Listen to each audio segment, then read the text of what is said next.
What's up, Shed students, and anybody else that jumps on? I'll give it a little bit of time before we jump in the lesson. Just a couple of announcements beforehand.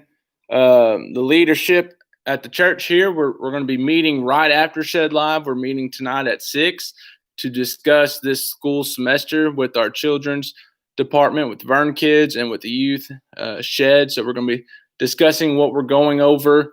What the schedule, when Shed will start back up this school year. I hope y'all have had, a great first day of school. I hope you didn't get too much homework today, but I hope y'all enjoyed your first day of school today. I hope it was a blessing, and I hope, just that school continues to go and we don't have to shut it down or anything like that again. But I just want to ask for a prayer request before we get started, that you just pray for the leadership of the leadership team of this church, that we would come together and come to an agreement on a solid plan for this fall semester. So with that said, tonight I want to talk about wisdom. Kind of goes hand in hand right there. What wisdom looks like and the difference between a wise person and a foolish person. Because to be honest, we're either wise or we're being foolish. And the truth of it is wisdom. So just to give a brief description of the two, wisdom is putting knowledge into action, right? So knowledge is knowing what is right, and wisdom is applying what is right. So we can know what is right and still be a foolish person because we're not putting that knowledge into action. A fool, simply defined, is a person who acts unwisely. So pretty self-explanatory. They believe in anything, they'll do anything. They have no standards. So before we get started, I want to do a little magic trick for you, see if I can fool you. If you see, I've got a ball right here. And what I'm going to do is make this ball disappear because I am such a great magician. Where did it go? See, that's the beauty about magic, right? It's so breathtakingly awesome.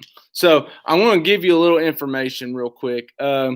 Most magicians don't give away their secret, but I want to give away my secret. As you can see, there's a camera here, and if you throw the ball off camera, it disappears. I know I didn't fool anybody, but I did that to lead into this. There's this cool show on, I think it's the CW network, or CW network, not C and W, CW network. It's called Penn and Teller Fool Us. Penn and Teller are famous magicians, and this is a reality show where they invite magicians onto the show to do a magic trick. And if they can fool Penn and Teller, then they win a trophy. So they perform their magic trick. Penn and Teller discuss how they believe the magic trick was done. And if they can't figure out how it was done, then they win the trophy. It's a pretty cool show because for me, I love magic. I love it. Now, what I just did was pretty corny, I know, but I love magic. And the truth of it is, being fooled by magic can be cool. You know, it can be, when you're just sitting there thinking, man, how did he do that? How did she disappear? How did they do that? It can be cool. But the truth of it is, being fooled in real life can have some serious consequences. So yeah, magic can be cool, but when we get fooled in real life, it can have some serious consequences. So I just want to quickly and simply just go over 6 steps that we can take, and it's not going to take long to go over each of these steps, but 6 steps that we can take to make wise decisions. And we're going to be in the book of Proverbs, right? Because the book of Proverbs is also known as the book of wisdom. So we're going to be looking at 6 different passages in Proverbs, just a couple verses each, and applying these things to our lives so we can make wise decisions. So number 1, a wise person respects God. Proverbs 9:10 says this: the fear of the Lord is the beginning of wisdom, and the knowledge of the Holy One is insight.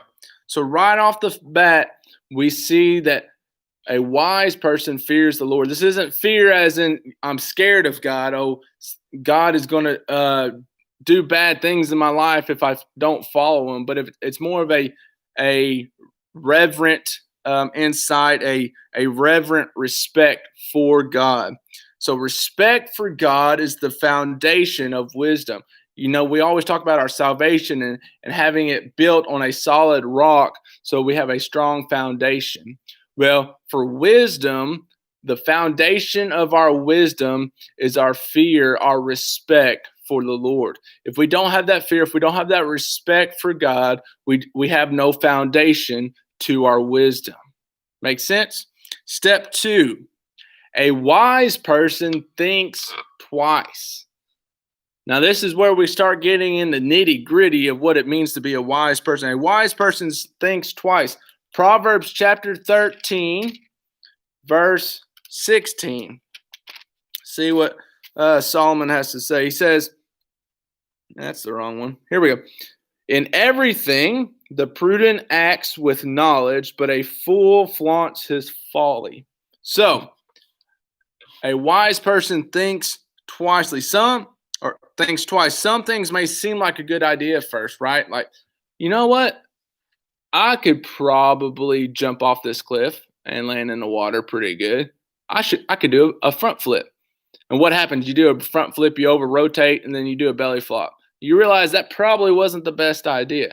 That was a foolish decision.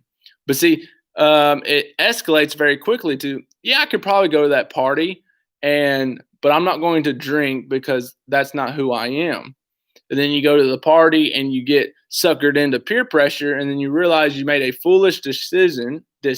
I'll learn to speak. I promise I will speak well this time. We make a foolish decision, and it escalates. Zane, that's awesome. I'm glad you had a good first day of school. Man, I miss not being able to go. I miss going to the schools. It kind of. Hopefully this COVID will go away and I can come visit y'all at lunch sometime in the near future. But a wise person thinks before they act. If you say yes to every opportunity, you're more likely to be fooled. If somebody asks you to do something and you say yes right off the bat without even thinking, sometimes you're going to be fooled. Sometimes you're going to find out that is a foolish story. It brings me to the story of the frogs. I don't know if you've ever heard this story, but there's 2 frogs who were looking for a new home. Their marsh, their land had dried up, so they were needing a new place to live. And they hop on over and find a well. And they look down in the well, and the first frog's like, let's jump in. Let's do this. Because they could see water. It looked great. But the second frog said, hold on just a minute. What if this well dries up? Then we're stuck in this well. It's dried up and we will die. See, the moral of this story is sometimes it's important, more times than not, it is important that we think about the actions we're about to take. Look, the frogs, that water looked good.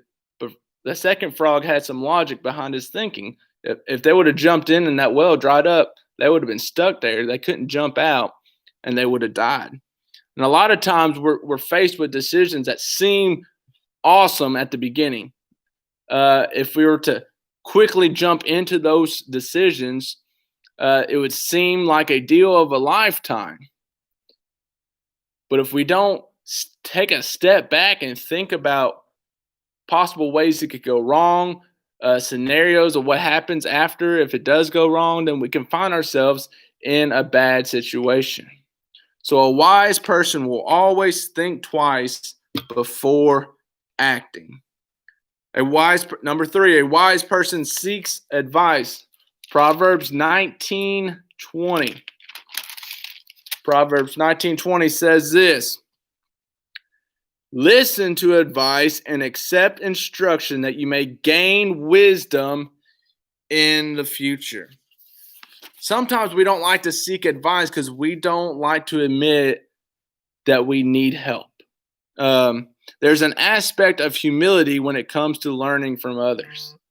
A wise person is a humble person. A wise person can't and will not have a huge ego, because once we have a huge ego, once we let pride get in the way, we stop seeking out advice from other people, right? And once we do that, then we feel like we know enough in life. And a wise person understands that they never stop learning. Okay, you never reach a point to where you can't learn something new. And a wise person will always seek out advice, will always find people that can help them learn what they don't already know. They're always seeking out more knowledge. You see, and a lot of times big decisions in our lives can be hard to make. And a wise person will seek counsel for those. Seniors, okay, y'all have got some big decisions coming up this year. Where do I go to college? Do I go to a 2-year college? Do I go to a 4-year college? Do I go to a trade school? Do I go straight into the workforce? Do I join the military? Okay, there's a lot of different choices that y'all have to make. And the wise thing to do, if I was to give advice to you, is to seek out counsel for those decisions. Should I date this girl? Should I date this boy?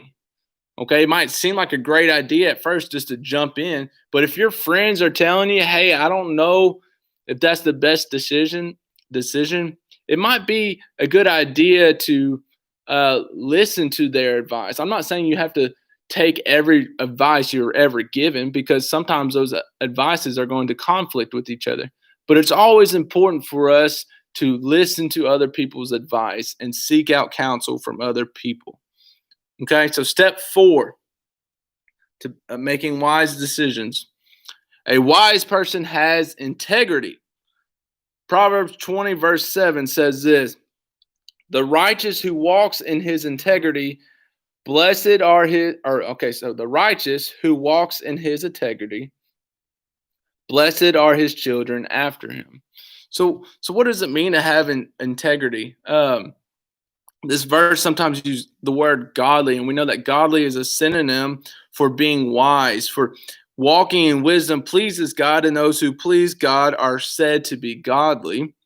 A person who has integrity is being truthful and honest about who they are and what their intentions are. Okay, we can't be a hypocrite. Okay, true hypocrisy has no place in wisdom. You can't be one person at church. You can't be one person at Shed and be a totally different person at church or at school. Or you can't be one person when you're out in public and be a completely different person when you're alone. Okay?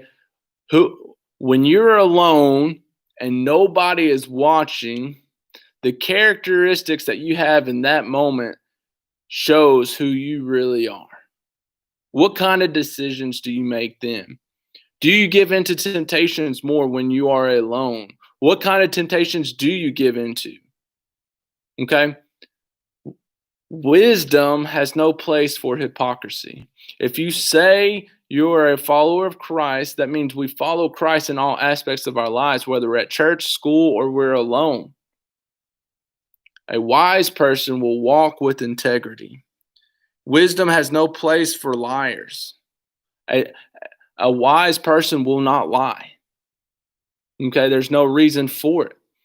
They're not trying to lie to get out of anything, and they're not lying to try and cover up anything, because a wise person will own up to their mistakes, and a wise person will walk with integrity. And if we're going to have integrity, then there's no place and there's no reason for lying. Okay, so we can't live a hypocritical life. And I say true hypocrisy because sometimes we're labeled hypocrites unfairly. But sometimes we truly are hypocrites. And we have to be careful with that. If we're going to say that we have integrity, we have to back it up by actually living with integrity. So step number 5, we're almost there. A wise person shares resources. Proverbs 21:26 says this: all day long he craves and craves, but the righteous gives and does not hold back. So just like with material items, wisdom is meant to be shared. So if we have all the knowledge and all the wisdom in the world, but we don't share it, what good is it? Right?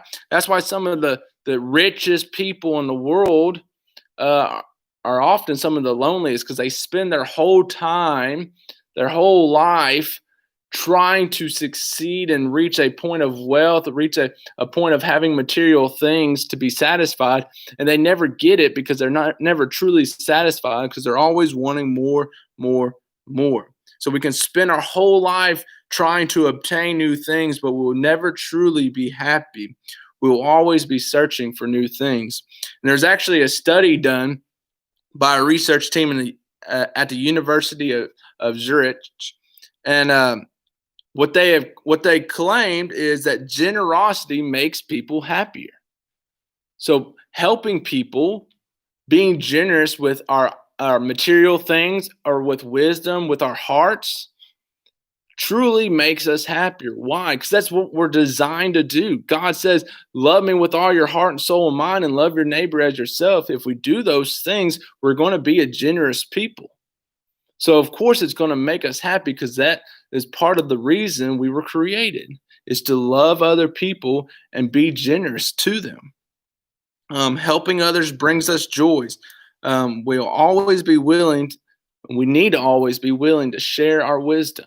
A wise person is going to do that, is going to share their wisdom with other people, just like you would if somebody is in need, right? Our church did an awesome job yesterday delivering food and milk and school supplies to our community. We have some great volunteers and some great leaders here at the church that are generous to help other people. Okay, that's what um, Christianity looks like. That's how we should look in the schools and in the workplaces that we're at. So, final step number 6 to being a wise person. A wise person brings peace. Proverbs 29, verse 8. Let me skip over to that page real quick. It says this: scoffers set a city aflame, but the wise turn away wrath. Another translation, I believe it's the Christian Standard Bible translation that I posted online, said it like this: that mockers set city aflame, they turn away anger. Guys, this is a huge thing. If you saw my post, I'm about to restate it. A person always carries around 2 buckets with them. Of course, this is not literal sense, but it's a metaphor per se. But a person's always going to carry around 2 buckets. All right, one bucket is full of water, the other bucket is full of gasoline. And there's going to be times in our lives that conflicts spark up. Okay, and what happens is those sparks create a flame. And we have a choice. Every person has a choice in this moment. When conflict arises, they have a choice. They can act out. They can feed into the conflict. They can gossip about it. They can spread rumors. They can get mad and self-ignite themselves. And what happens is you pour gasoline on that spark. And once you pour gasoline on that, that fire expands, that fire gets bigger, it burns, it hurts everybody around that person. Okay? It does way more harm than it does any good. We might feel better about ourselves at first because, one, explosions look and sound cool, but in reality, all we have done is brought pain and hurt in our lives and in the lives of other people. Or we can make the wise decision, not give in to the conflict, not give in to whatever hateful or hurtful things are going on, and we can extinguish the fire by pouring our bucket of water on it instead, not giving in to the conflict, not trying to make our opinion or our point the only opinion, only point to be heard or be seen, not to be the loudest person in the room, but to be the wise person who brings peace in an unpeaceful situation.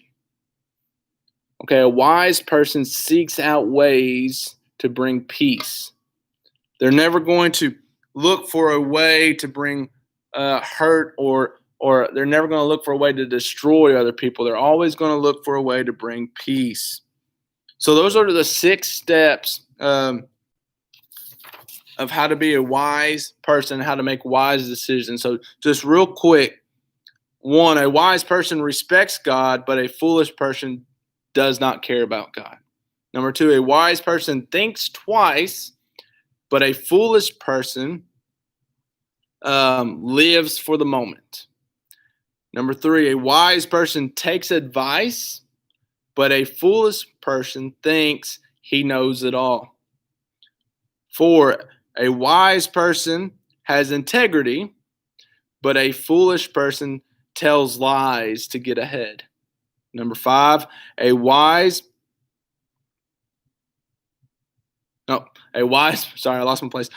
person shares resources, but a foolish person keeps everything for himself. And last one, number 6, a wise person brings peace, but a foolish person stirs up trouble.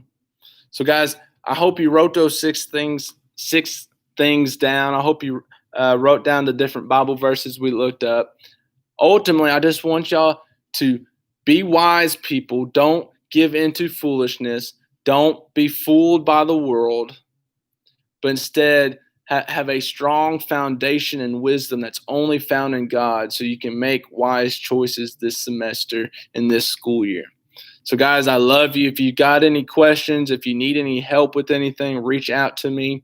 We're going to meet tonight with our leadership. I will post either a statement or I'll make a video to post tomorrow to give you details of what we decided and when the first night of Shed back here in the building will be. So I love you. Reach out to me if you need anything.